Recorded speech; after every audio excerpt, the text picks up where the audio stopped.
তাহলে আমি কোথায়? আমি কোথাও পাওয়া যাবে? খুব সুন্দর কথা। মনে যেদিকে যাচ্ছে আমাদের দেহটা সেই দিকে যাচ্ছে। আমাদের মন আমাদের দেহকে পরিচালনা করছে।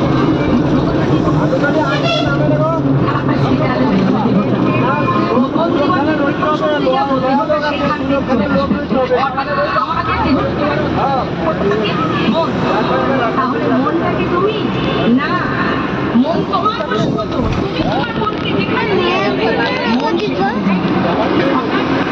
পরিচালনা করবে। সেই হচ্ছে আমি সাক্ষাৎ, আমি চেতনা, আমি চৈতন্য, আমি ভগবানের শক্তি। অর্থাৎ মন আমার নয়, এই দেহের মধ্যে মন নয়, এই যে মনটা এটা দেহের অংশ নয়। অনুভব করতে হবে না এগুলো। তুমি তোমার মনকে যেভাবে চালাবে মন সেইভাবে চলবে। অর্থাৎ তুমি মালিক, তোমার মন তোমার মালিক নয়। মন তুমি যেভাবে চালাবে, মনে যদি ভাবো আমার কষ্ট হচ্ছে তবেই হবে, যদি ভাবো কোনো কষ্ট নয় তা নয়। অর্থাৎ মনকে চালনা করে চৈতন্য, তোমার চেতনা, তোমার জ্ঞান, একে চালনা করে। ওই মনটাকে সঠিক জায়গায় নিয়ে যেতে হবে। তুমি যেখানে নেবে, কেউ যদি তোমাকে কত কথা বলে তুমি পাবে, তার থেকে বেশি দুঃখ কোথায় হবে মা? যখন তুমি কষ্ট পাবে। তাই গৌর হরিবল হরিবল। তাই মন কৃষ্ণ ভজনে যাও রে মন, সময় গেলে আর পাবে না মন হলো কৃষ্ণ ভজন।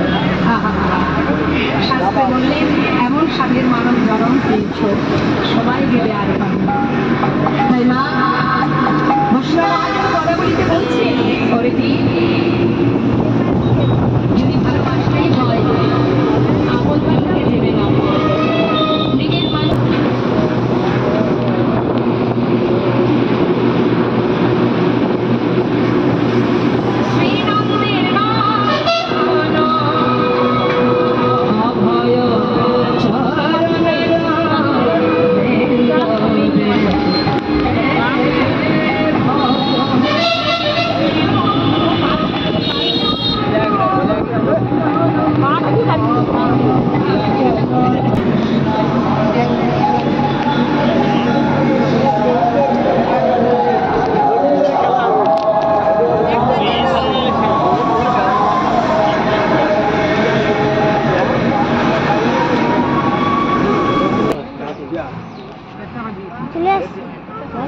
তো বুড়ো মন্দির দেখো।